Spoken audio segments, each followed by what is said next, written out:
Have you ever felt like the lines between uh, your personal life and the digital world are kind of blurring? Like they're all just kind of mixing together. Yeah. Well, today we're diving deep into a Reddit post that tackles exactly that. Oh, interesting. Yeah, so it's about this woman who discovered her boyfriend, filmed them during an intimate moment Mhm. without her consent. Wow. That's Yeah. that's heavy. It's a scenario that might seem kind of shocking to some people, I guess, but but it brings up these questions many of us are grappling with, like how do we even navigate trust and privacy and consent in an age where technology is just so deeply intertwined with all our Right. relationships? And the woman in the Reddit post, she starts by saying she isn't even sure if she's overreacting, which I think a lot of us can relate to that. It's that gut feeling that something isn't right, but you're not quite sure how to even process it. Yeah, absolutely. That uncertainty is a pretty common reaction when you're dealing with those really complex emotions and potential red flags. But in this case, it's important to be clear filming someone during a sexual act without their consent, like explicitly saying yes, is not just ethically questionable, it's a serious legal offense in a lot of Oh. places. And the reactions in the Reddit thread, they really highlight how serious this is. You Yeah. see comments from people concerned about everything from revenge porn and manipulation to like just the sheer violation of trust. Yeah, it's really interesting. What's fascinating to me is how this single post opens up this broader discussion about digital boundaries, you know?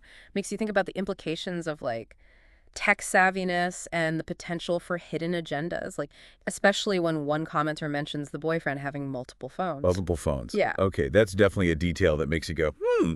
It brings up a whole other layer of anxiety, like what's being hidden and why. Some commenters, they even advise the woman to check deleted items, hidden folders, cloud storage.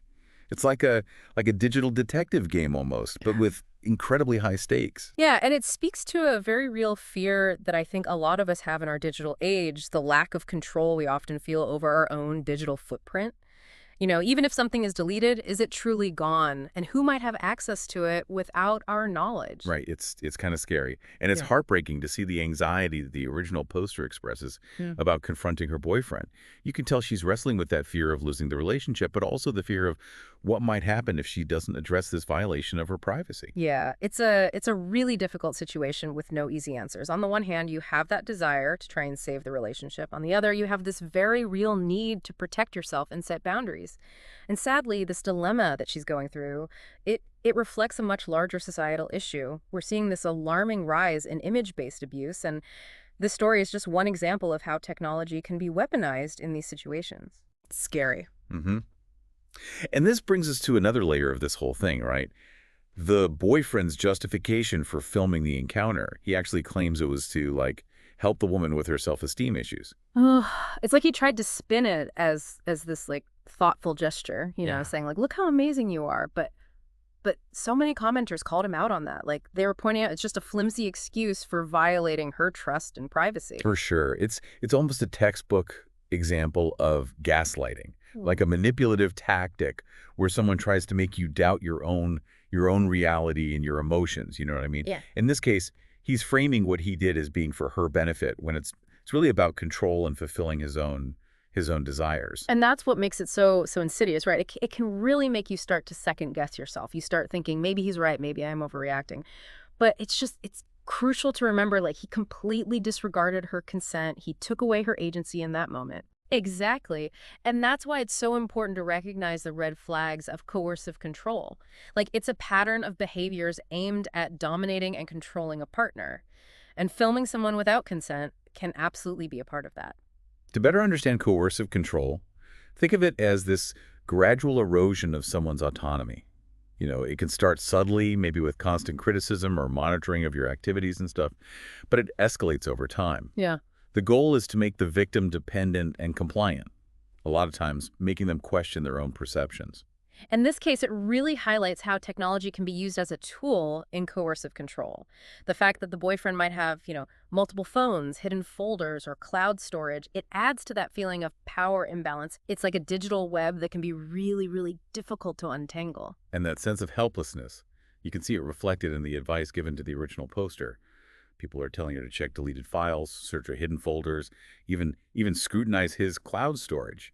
It's almost like they're handing her a digital magnifying glass and saying, Go find the evidence. Yeah. It's a reflection of the digital detective work many of us feel pressured to do in this age of technology, But it also underscores that anxiety that comes with knowing our digital footprint can be, like, exploited. It's unsettling, to say the least, and it puts the woman in this incredibly difficult position. She's trying to figure out how to confront him, but she's clearly worried about what this means for their relationship and possibly her own safety.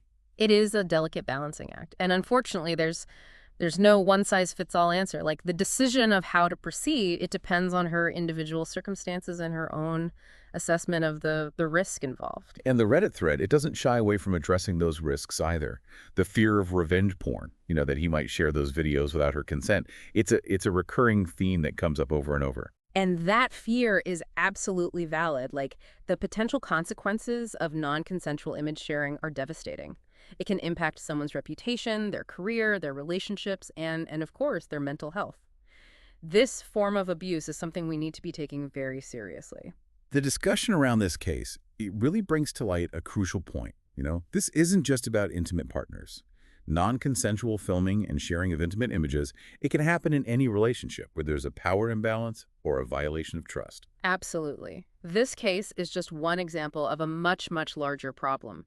We need to be having those open and honest conversations about digital consent, boundaries, and the ethical use of technology in all aspects of our lives. It's actually encouraging to see how many people in the Reddit thread are so passionate about this issue. The comments are full of advice, support, and even outrage. It shows a growing awareness of the importance of digital privacy and consent. And that's a really hopeful sign. The more we talk about these issues, the more we normalize healthy boundaries and hold each other accountable for our actions, both online and offline. What really stands out to me is the emphasis on communication. So many commenters are urging the woman to have an open and honest conversation with her boyfriend, to set clear boundaries and make sure they're both on the same page when it comes to technology and privacy in their relationship. And that's really the key takeaway here. Open communication is paramount. Don't be afraid to have those potentially difficult conversations about what's acceptable and what's not when it comes to technology, privacy, and consent in any relationship. Yeah, it can feel kind of overwhelming when you think about all the ways our digital lives can impact our relationships, and even our sense of safety. It's true. This whole story from Reddit, it is a stark reminder of the potential for harm out there. But I think it's important to also try and focus on the positive aspects that came out of the whole conversation. Oh yeah, absolutely. Seeing how so many people rallied around the original poster and offering advice and validating her concerns, it speaks to the power of community and support.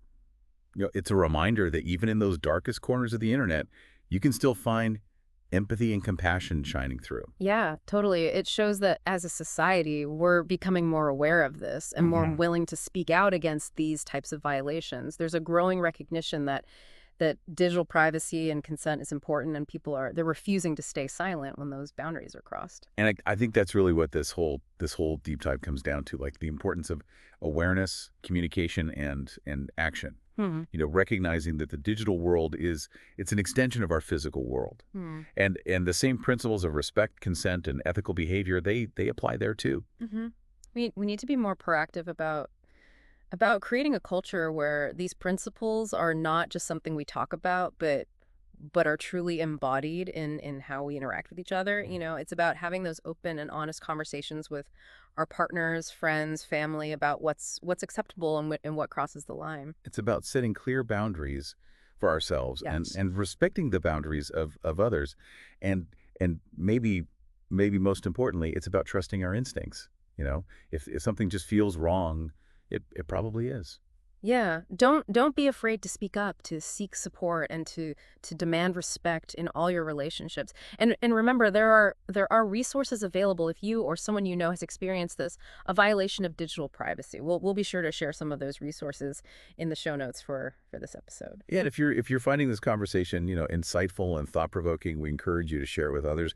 The more we talk about these issues, the more we contribute to creating a safer and more respectful digital environment for everyone. Yeah, we believe that knowledge is power. By By understanding these complex issues and having these open conversations, we can empower ourselves and each other to navigate the digital world with greater awareness and confidence. Absolutely. Thank you so much for joining us on this deep dive into trust, privacy, and intimacy in the digital age. We hope it's given you some food for thought and maybe even inspired you to take action in your own life. Remember, your voice matters. And by speaking out and demanding respect, you're helping to shape a future where technology is used to enhance our lives, not to exploit or violate us. And if you want to keep exploring these topics with us, please consider subscribing to Voices of the Soul on all your favorite podcast platforms. You can also find more thought-provoking content on my YouTube channel, Shauna Palash. Until next time, keep questioning, keep learning, and keep those voices of the soul alive.